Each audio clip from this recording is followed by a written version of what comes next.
Welcome to episode 4 of Bad News Lovers, my countdown to the worst literary lovers whom we love.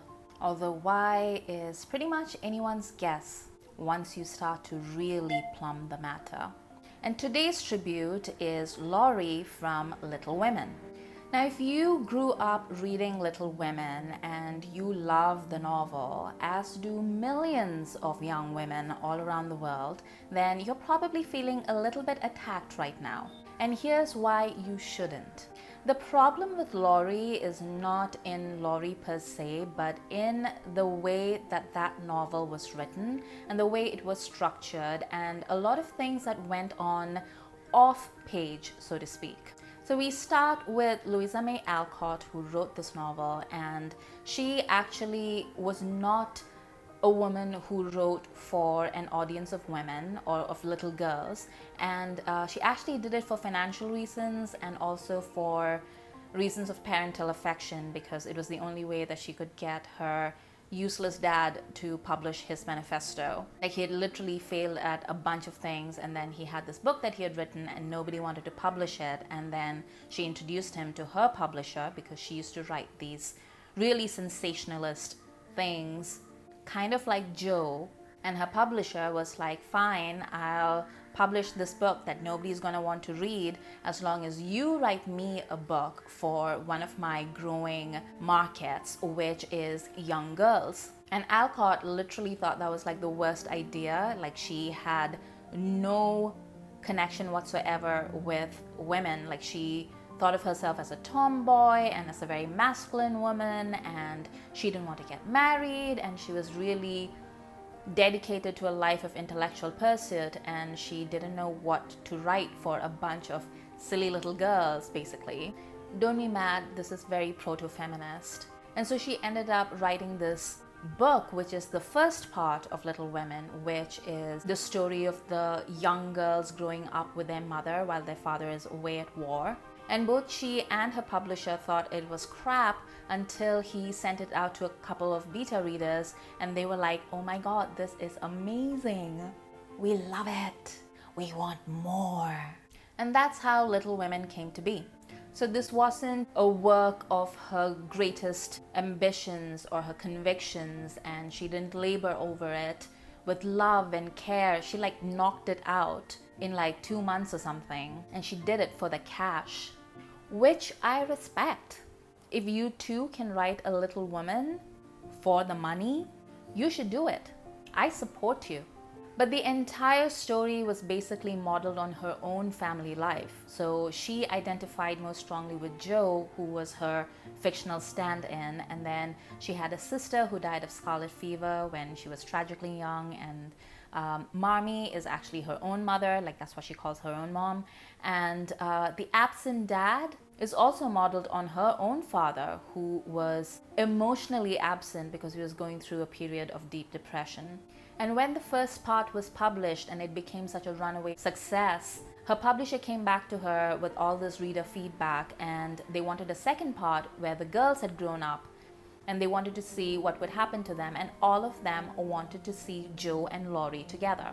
And this to me is one of the more interesting things that happens, because you have the market forces, which, you know, the publisher is very attuned to. So you have this readership that have read the first part and they really want Joe and Laurie together. They ship them, or whatever it was that they called it in the 19th century. Then you have the author who is convinced that she's written a work of sentimental claptrap and she doesn't like it at all. But the bits that she does like are the bits that her audience absolutely will not like, which is she wants her main character, Joe, to be a spinster and to live a life much like her own, because Joe, like I said, was modeled on herself. And then you have the characters on the page. So sometimes you'll read or you'll hear about authors who talk about how the characters just slipped out of their hands and insisted on doing things on their own. And I think the relationship and the connection between Joe and Laurie is one of those things. And so to millions of us who read Little Women, the relationship between Joe and Laurie is so effective and affective because he is literally the boy next door. He's cute, he's rich, and he's the best friend. Like, think back over all the things that you've read and all the shows that you've watched on TV and the movies that you've watched, where that precise archetype is promoted so heavily as something for you to be invested in.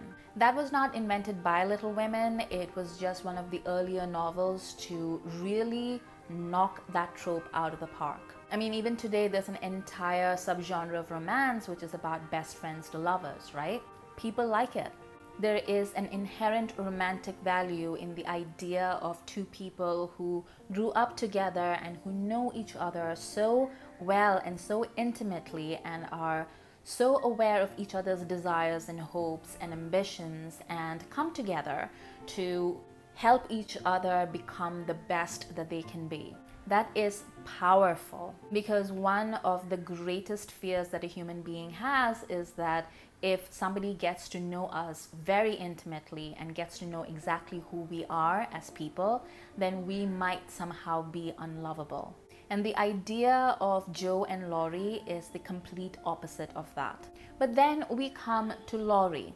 And Laurie is a good friend to Joe. He's a good friend to all the March girls. But he's a good friend because in the novel, he is very clear that he is most attracted to Joe because she is a member of this really close-knit family, which is something that he himself misses in his own life. He feels like he's a disappointment to his grandfather, his parents are gone, and he is the ultimate little rich boy who needs love and affection. And his greatest attraction towards Joe is that he would like to be a little woman, basically.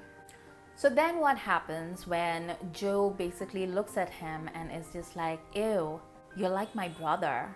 I mean, he actually does achieve what he wanted, which is that he is one of the March family, but he's become a part of the March family so much in Joe's imagination and in her emotional landscape that she can't think of him as a sexual being. And when he realizes that, he basically turns into a very early 19th century version of all the men that you'll see online cribbing about being sent to the friend zone. I'm such a nice guy. I've always been there for you.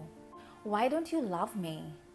Does it give you pleasure to give me pain? Listen to this very sad piece of music that I wrote for you. Don't you feel bad? Let me tell your sisters about how mean you are to me. I'm going to go to Europe and then I'm going to live it up and I'm going to be dissipated and a total disappointment, and you're going to be the reason why. He's an incredible wanker. And it kind of cracks me up that even in the 19th century, to a woman who really wasn't interested in men, when she was plotting out the trajectory of this character, she was like, well, yeah, this is how he's going to behave. Like, literally nothing has changed in like 150 years or whatever. And one of the things that movie adaptations of Little Women does really well is that it always casts people like Christian Bale or Timothée Chalamet, who are the perfect idea of a young woman's fantasy. The slender youth with a sensitive side to his soul. I know a lot of men think women want men with giant muscles and things, but there's definitely a part of women's romantic landscape that is populated by beautiful, slender youths with dreams in their eyes and a desperate need for love and attention. And honestly, like, Laurie is not a villain. Like, he's definitely a much nicer person than the other people who have come on this list. And his fatal flaw is really immaturity, but it really does go back to the way the novel is structured, and the reason why a lot of readers don't understand why the ending feels so anticlimactic and unsatisfying is because it is really the anti-romance novel. In your traditional romance novel, a woman goes through seasons of doubt and tribulations, and then she ultimately finds that one man who is like a unicorn, and he understands her and he loves her, and she is somehow made more complete, and she completes him as well. But in this story, you have men, especially Laurie, who is already there from the beginning, and they are a part of the tapestry of the lives of these women. But eventually, all the men that the women fall for, or marry at least, are fundamentally disappointing. They live lives that are really selfish, and the way Laurie looks at Joe and then later at Amy, and in the novel his relationship with Amy isn't even halfway as deeply explored as his relationship with Joe, but it is very clear that he sees the March sisters as contributors to his own emotional journey, and he isn't really thinking about a give and take relationship with them. I mean, he's a good friend to them, but emotionally he is absolutely focused on himself. And that's partly the reason why he and Joe are such a bad match for each other, and I think it's something that she realizes at a very instinctual level, in that she needs somebody who can understand her emotional journey and her ambitions and sees her as something more than part of a collective. Does she really find that in the professor? Yeah.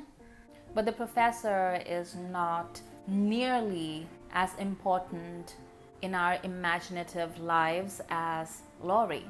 And ultimately, that's why he is as high up this list as I've placed him. It's because he is the original wanker crying about being friend-zoned. For more videos, please hit the subscribe button.